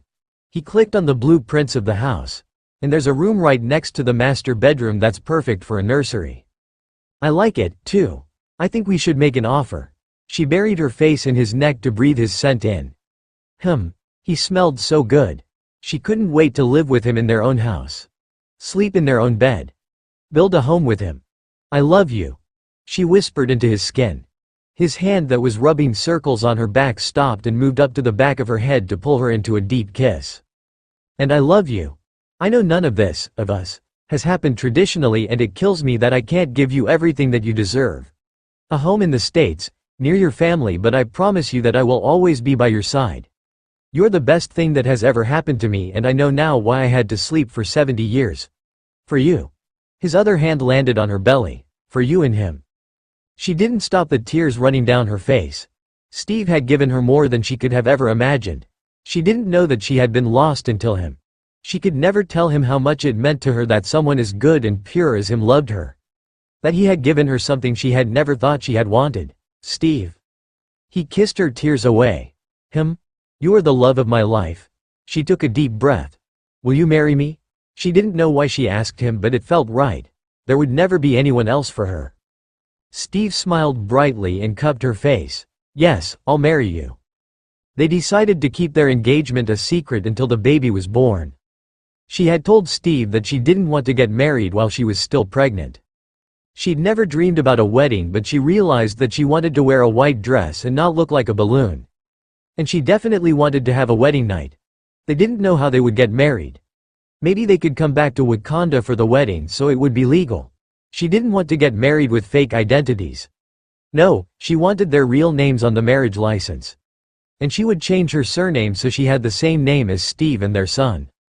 Steve looked a bit guilty that he couldn't get her a ring, but she honestly didn't care about that. She wasn't a big diamond girl. A wedding band one day was more than enough. She was just sad that Clint and the rest of her family wouldn't be there, but maybe they could livestream the whole thing. She was just coming back from her OB/GYN appointment with Steve, both happy that the Chudo was doing great and getting ready for his birth, when General Okoye and Nakia were walking towards them. "I'm sorry to bother you, but I have to ask a big favor, Captain Rogers," Nakia said with a guilty look on her face. "I know the timing's bad, but we have a mission for you." "What?" Natasha asked quietly, already fearing the worst. "It's nothing really dangerous," Okoye said with a small smile. "A group of young women and girls has been taken hostage in Nigeria, and we usually would rescue them ourselves, but with Wakanda having a more prominent role in the world, we can't get caught operating on foreign land." Nakia nodded. "Yes. Maximoff and Wilson have already agreed, but it would be wise if they had backup. We will provide a plane and weaponry." Steve turned to look at her. Natasha? She didn't want Steve to leave. She hated to admit it, but she needed him. She felt vulnerable and insecure this pregnant without him here to protect and comfort her. But those girls had to be saved, and they all would have left immediately if she wasn't pregnant, and the baby wasn't due for another week. "You should go." She nodded more to herself than to him. "You have to go. The Chudo and I will be fine. And I still have Bucky." She knew that nothing could happen to her here, but she also knew that Barnes would protect her in her current defenseless state if someone would come for her. Steve looked at her with a sad smile. She knew that he didn't want to go, but that he knew that he had to. "Okay." He turned to look at Nakia and Okoye. "I will be right with you. Just give me a sec." They nodded and left to give them some privacy. "I'll be back before you know it, sweetheart." He cupped her face and kissed her deeply. "I love you." He pressed a kiss to her forehead and then bent down to press one on her stomach. "And I love you. Be good to your mommy." She watched Steve walking down the corridor with her hand on her belly. "Looks like it's just you and me, now." The Chudo kicked her. "I know I already miss him, too." Natasha closed the laptop with a smile on her face. The owners of their dream house accepted her offer and the house was theirs. She couldn't wait to tell Steve. She was more than relieved that the living situation was dealt with before the baby was born. She quickly sent Clint a text to let him know about the house, and she got a photo of Lila's latest drawing in return. She hadn't told Clint about the engagement yet, and she wanted to wait until they were settled in New Zealand. Steve had been gone for one day, and she really hoped that they would find the girls soon so that he could come back to her. She just felt lonely and somehow raw without him by her side. She kind of hated this side of the pregnancy, that it had changed her emotional balance so much. She enjoyed the fact that she could love so much, but she hated it that she had gotten so vulnerable. There was a knock on the door and she already knew who it was. Bucky had barely left her side since Steve's departure yesterday, taking care of her. She was glad that he was now her friend as well. "Hi." He smiled and pushed a box of chocolate bars into her hands. "I found this in Sam's suite." She smirked and rolled her eyes. "Did you steal this from him?" Bucky just shrugged and walked into the suite. She should probably not eat the candy and give it back to Sam. "Probably. You want to watch anything? Play cards?" She shook her hand and heaved herself onto the couch. "No, tell me about Steve as a child." He sat down next to her with a fond and bright smile on his face. "Oh, boy. Where to start?" Bucky told her many stories about Steve as a kid and she couldn't stop smiling. He truly had a heart out of gold, and she could hear in Bucky's voice how much Steve meant to him. He asked her about her and Steve, and she admitted that she had been probably longer in love with him than she realized. "I always knew that Steve would find someone one day. Even when he was a shrimp. That one day the girls wouldn't be so superficial anymore and notice what a good man he is. He's the best man I know." "He says the same about you." "Huh?" Bucky shook his head with a humorless laugh. "I don't think so." "Well, he does, and I agree. I obviously think that Steve's the best man, but you're pretty close. You're in the top 10. She smiled and placed her hand on his. "You're a good man, James Buchanan Barnes." And she suddenly knew the perfect name for her son. Barnes was still here and agreed to make her something to eat, even though he grimaced when she told him what she was hungry for. She really hoped that he would be nicer to his pregnant girlfriend if he ever got into the situation. She was done in the bathroom and on her way back to the living room when she felt something wet running down her leg. Did she really just pee her pants? She had just been in the bathroom. She pushed her hand into her leggings and pulled it back to her face. Oh, that wasn't urine. No, her water did not just break. No, she refused to accept that. The Chudo still had 5 days left and Steve wasn't here at the moment.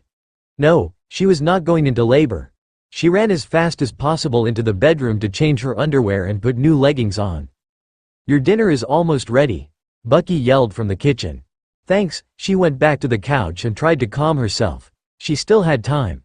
There were no contractions yet and Steve could already be on his way back. She took deep breaths and rubbed her belly. "Please wait for your father. I can't do this without him." Barnes' voice came from the kitchen again. "Did you say something?" Just talking to the baby." She felt pain in her lower stomach after dinner, but that could have been the food or maybe just Braxton Hicks' contractions, which she was already familiar with. Bucky stayed to watch a movie with her, but she was not paying any attention to the plot. He was laughing from time to time, so she figured they were watching a comedy. No, she was watching her phone to check the time. The contractions lasted longer than Braxton Hicks and were more frequent. The first contractions had been 20 minutes apart and now it were only 10. She was in labor. Fuck. "Natasha, are you okay?" She was clenching her jaw, trying to ignore the pain. "Yes, I'm fine." Bucky eyed her carefully. "You don't look so good." "Don't ever say that to a pregnant woman, you ass," she said through gritted teeth. "Oh fuck." "Natasha, what's wrong?" She wanted to wait for Steve, but she knew that she couldn't do that anymore. She couldn't risk the baby. "I think I'm in labor." Bucky's whole face went pale, but then something snapped in him. "Okay. Do you have a hospital bag?" "Yes." Another contraction hit her. Son of a bitch. That fucking hurt, and it was just the start. Behind the bedroom door. Bucky left to get it and came with the bag on his shoulder back. "I'm taking you to the medical wing. Can you walk?" "Yes." She snarled because there was no way that she would let him carry her through half the palace. She did have some dignity. Bucky gently grabbed her arm and led her to the front door. "I don't want to do this without him." "I know," Barnes said softly. "I'm sorry that he's not here with you." In the end, Bucky did have to carry her to the medical wing, and she was sure that she didn't have to say that she would kill him if he ever told anyone about this. The nurses helped her into a hospital gown that looked way too fancy, and she almost killed them when they told her that she couldn't have anything to drink. How were those fucking ice chips supposed to stop her thirst? She wanted a fucking glass of water. The contractions were getting stronger, lasted longer and came quicker, but her cervix had only dilated to 4 centimeters, so there was still time, and she desperately hoped that Steve would miraculously show up. He couldn't miss the birth of his son.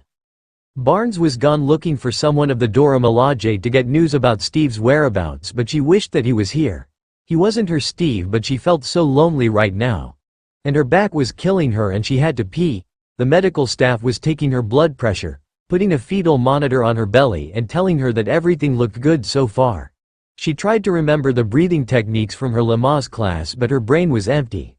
Where was Steve when you needed him? She got out of bed after the medical checkup with her hand on her back and walked through the room. Maybe she should have said yes to that epidural. She was just walking out of the joined bathroom when Bucky came back. And, they are in the middle of rescuing the hostages? Fuck. She was happy for the girls, but that would most likely mean that Steve would miss the birth of his own son. God, hadn't he sacrificed enough?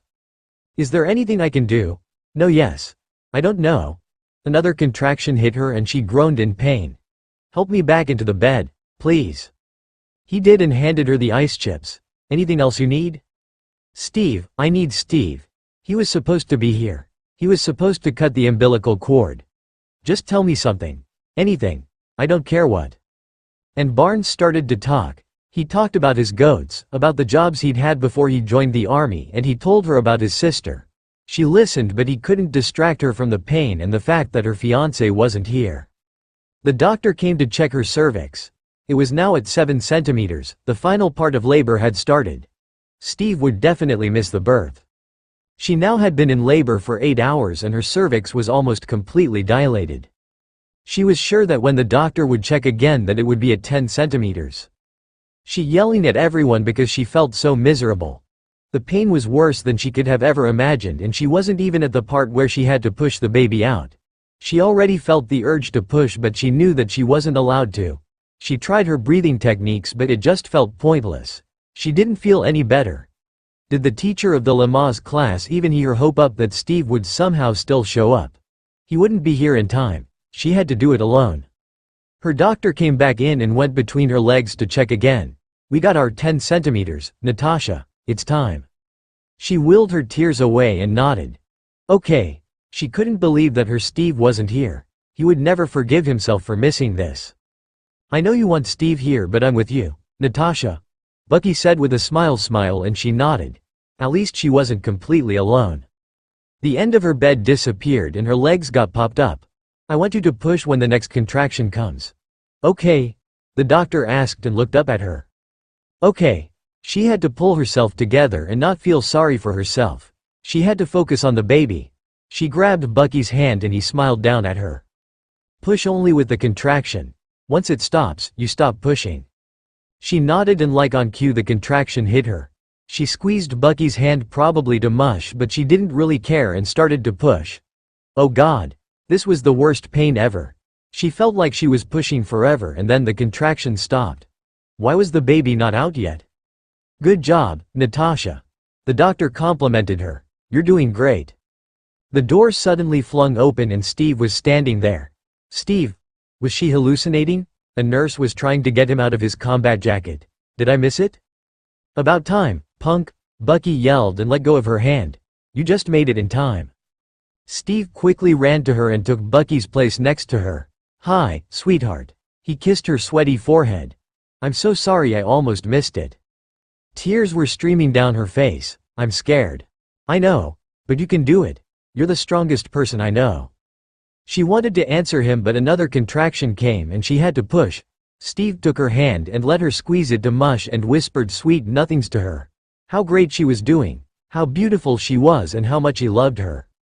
I'm never sleeping with you again. She snapped between two contractions and Steve just smiled and reminded her to breathe like they had been taught. Really, she was never going to go through this ever again. They could get a dog for the Chudo. I can't believe you did this to me. This is all your fault. You're doing so great, Nat. So great. Fuck you, Rogers. The doctor decided to interrupt them. I can see the head. You almost made it, Natasha. Steve moved to look but she pulled him back to her. There's no way I'm letting you see this.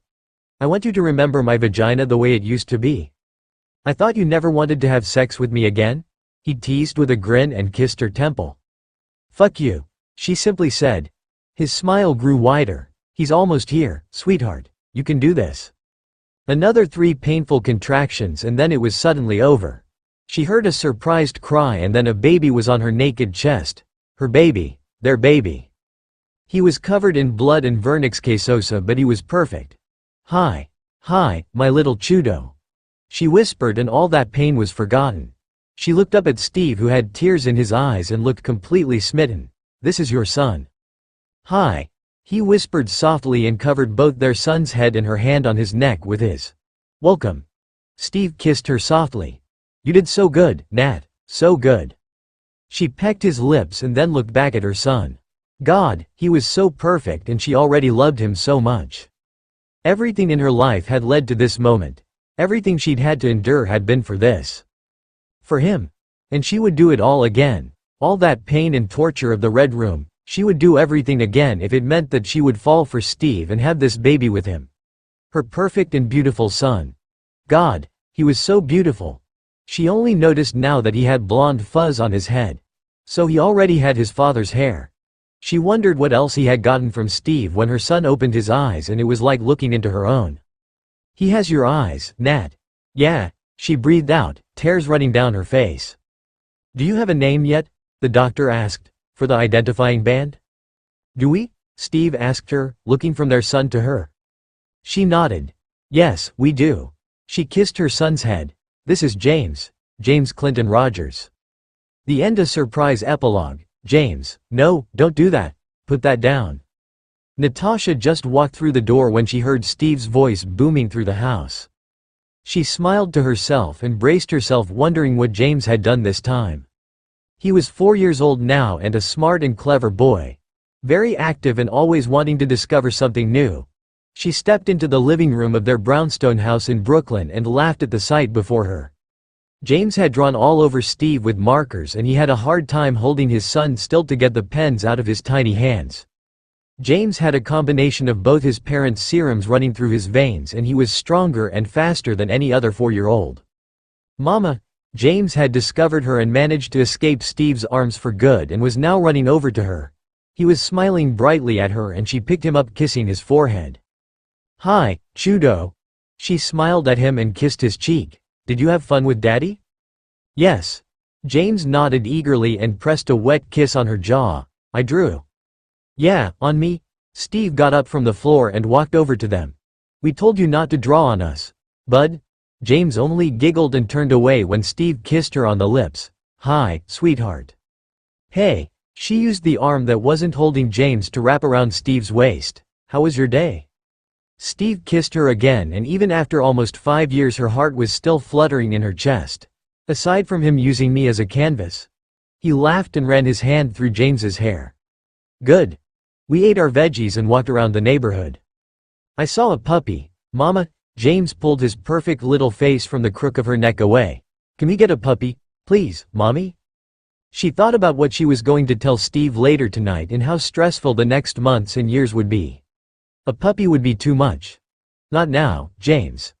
Maybe when you're older, okay." She didn't think that she imagined that not only James looked disappointed, but she was sure that she could at least lift her husband's mood later. She had some pretty great news for him. She put James down and took his hand. "You're gonna have to pack your bag because you have a sleepover with Uncle Bucky. How does that sound?" Her son's eyes widened. He loved his Uncle Bucky a lot. "Really, Mommy?" "Yes. He's gonna be here soon, so we better start packing, my Chudo." She watched James put his things together and only interjected a few times when he wanted to put something in his little suitcase that she didn't think was appropriate for a sleepover. She really didn't think that James would need his father's shield at Bucky's. Steve's strong arms wrapped themselves around her waist and he pressed a kiss to her neck. "Our son won't be here tonight, huh?" James was with his back to them and deciding which of his stuffed animals to take with him. He wasn't paying any attention to his parents, so she didn't mind Steve nibbling on her earlobe. "You got any special plans for the night?" he whispered into her ear. "I do." She whispered back and stopped his wandering hand before it reached her breasts. Yes, she did have that in mind for tonight, but she had to tell him something before that. Something amazing. She gave him a heated look before she walked over to her son to help him finish packing before Bucky was here. She still sometimes couldn't believe it that they were all living in the States again. She knew how much it meant to Steve that their son could grow up in Brooklyn. And it meant the world to her that James now had all of his uncles and aunts in his life. It had taken another alien invasion that had forced them to come out of hiding and all of them almost dying, but the world forgave them, and more importantly Tony had forgiven Steve. And then Stark almost had fainted when they'd introduced him to their son. And when they had casually mentioned that they were married, Tony nearly had a heart attack. They had moved from New Zealand to Brooklyn over a year ago, and it had been so great to see how much James liked living here. He had Tony wrapped around his little finger, and he unknowingly had helped to ease the tension between Tony and Bucky. They weren't friends, but they got along well enough, and that was more than Steve could have asked for. She and Steve still suited up from time to time but never went together on missions, so James would still have one parent in the worst-case scenario. She prayed that it would never come to that. The doorbell rang and James sprinted down the stairs to let his uncle in. She wanted to follow him, but Steve pressed her gently against the wall. "I sometimes think he likes Buck better than us." As on cue, James was chanting Uncle Bucky downstairs. Steve brushed his lips over her cheek to her lips. "Do you want to go out tonight?" He kissed her softly and she pressed herself against him. No, she didn't want to go out. She had to tell him something that had to stay between them for some time. "You look beautiful today. Have I told you that yet?" She smiled and pecked his lips. "You have. You tell me that every day, my love. I want to stay in tonight. I already planned everything." "You have?" He kissed her again and her knees got weak. Steve pretended to be a prude, which made Tony comment that he had no idea how they had managed to make James, but he definitely knew how to turn her into butter in his hands. "What kind of plans?" "We have the whole house to ourselves. And we haven't broken the new couch in yet." He wiggled his eyebrows and she had to snort. Steve was such a guy sometimes. And it was true. Their love life was mostly happening in their bedroom when James was asleep. "Stevie, get off your wife and say goodbye to your kid." Steve rolled his eyes at Bucky's comment but moved away from the wall to let her go. She gave him a quick kiss before she walked downstairs to say goodbye to her son. She was looking forward to have Steve all to herself and almost giddy when she thought about what she was going to tell him, and she knew that James would be back tomorrow morning, but she would still miss her boy. It was insane how much she loved him, and that love was just going to grow bigger now. James was already in his jacket and boots when they came downstairs. He ran over to her and hugged her leg. "Bye, Mommy." She picked him up and kissed him softly on the cheek. "Bye, sweetheart. Be good to your uncle, okay?" James nodded. "I love you." "Love you." Her son answered and kissed her on the jaw. She chuckled lightly and handed him over to Steve. "Have fun, bud. But not too much, okay?" Steve kissed James as well and then let him down. "We're gonna come over tomorrow morning to pick you up. Don't worry too much," Buck said mostly to her. "I'll take good care of him." She knew that. She knew that Bucky would never let anything happen to James. She would never forget the look on his face when he had held James in his arms for the first time.